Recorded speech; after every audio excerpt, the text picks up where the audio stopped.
પાંડવોના શયન કક્ષની અંદર ખાલી એક જ ને ભગવાન કૃષ્ણ ગમે ત્યારે ગમે તે સમયે આવી જઈ શકતા હતા. આટલો પ્રેમ હતો, આટલો સ્નેહ હતો, એટલે પરમાત્માએ એને મુક્તિ આપી. આ 5 પ્રકારની ભક્તિ છે. પછી બીજી શ્રવણમ કીર્તનમ વિષ્ણુ, સ્મરણમ પાદસેવનમ, અર્ચનમ વંદનમ દાસ્ય, સખ્ય આત્મ નિવેદનમ. આ 9ધા ભક્તિ. આ સરળતાથી મળે અને આ સરળતાથી મળતી નથી. આના માટે બહુ મહેનત કરવી પડે. પેલા શ્રવણમ, સાંભળવાની ભક્તિ. સદંતર ભગવાનનું કીર્તન સાંભળ્યા કરો, ભગવાનનું ભજન સાંભળ્યા કરો આખો દિવસ, એ ભક્તિ કહેવાય. પછી કંટાળી જઈને પછી ચાલુ કરીએ હિન્દી ગીત, તો એ ભક્તિ ના કહેવાય. શ્રવણ કેવલ ભગવાનનું હોવું જોઈએ. ભગવાન વિશે કોઈ ખોટું બોલે ને તો પણ એને જવાબ આપો, એને કહેવાય શ્રવણ ભક્તિ. અને આપણે એવા જ છીએ. મીડિયામાં જોવો ને કેવું ભગવાનનું આવે છે, તો આપણે કોઈ ઊભા થયા ના. કેમ? આપણે બધા એકબીજા ઉપર ઢોળવા વાળા વ્યક્તિઓ છે સાહેબ. એ છે ને ભાઈ કરશે, ઓલો છે ને એ કરશે. પણ જ્યારે અનુયાયીઓ ન કરે, ઉપરવાળા ન કરે, તો આપણે ઊભું થવું પડે. કારણ કે આપણા ઈશ્વર છે, આપણે ભગવાનને પૂજીએ છીએ, આપણે ભક્તિ કરીએ છીએ, તો આપણામાં બી એ પાવર હોવો જોઈએ ને. ભગવાન વિશે કોઈ ખોટું બોલે તો એને જવાબ દેતા આપણને આવડવું જોઈએ. તો શ્રવણથી ભક્તિ કરવી જોઈએ. શ્રવણમ કીર્તનમ, કીર્તનથી. કોણે કરી? મીરાબાઈ કીર્તન કરતી રહી, શ્યામ શ્યામ શ્યામ શ્યામ શ્યામ. ભક્તિ કરતી કરતી ભગવાનને પ્યારી થઈ ગઈ. તો કીર્તનથી.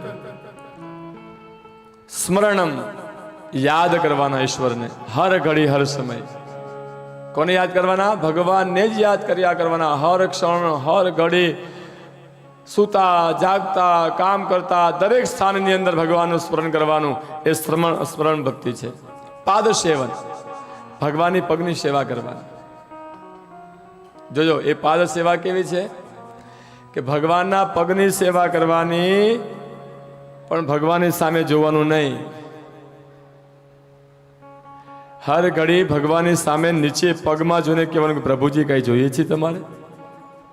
ભગવાનની આંખમાં આંખ પર નહીં મેળવવાની. એને કહેવાય પાદ સેવા, પગની સેવા પરમાત્માની. કઈ ખવડાવવું હોય ને તો મૂકવાનું અને પગને જોવાના અને ભગવાનને કહેવાનું કે ભગવાન પ્રેમથી આરોગજો.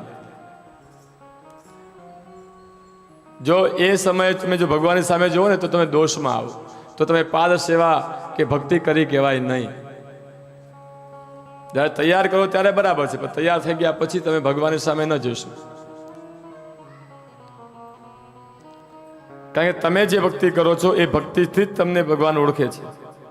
તમે જે ભક્તિ કરો છો એ ભક્તિથી જ તમને ઓળખે છે. બીજી છે અર્ચન.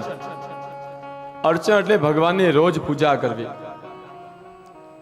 ભગવાનને નવરાવા, સ્નાન કરાવવા, વાઘા પહેરાવા, મોર પીછ લગાવવું.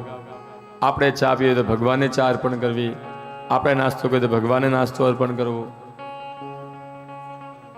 આપણે જમીએ તો ભગવાનને જમાડવા. કેમ? ભગવાન ખાતા નથી? ભગવાન ખાતા નથી, ભગવાન જોવે છે કે તું હું ખા છો. ભગવાન કેવલ એનો આસ્વાદ કરે છે.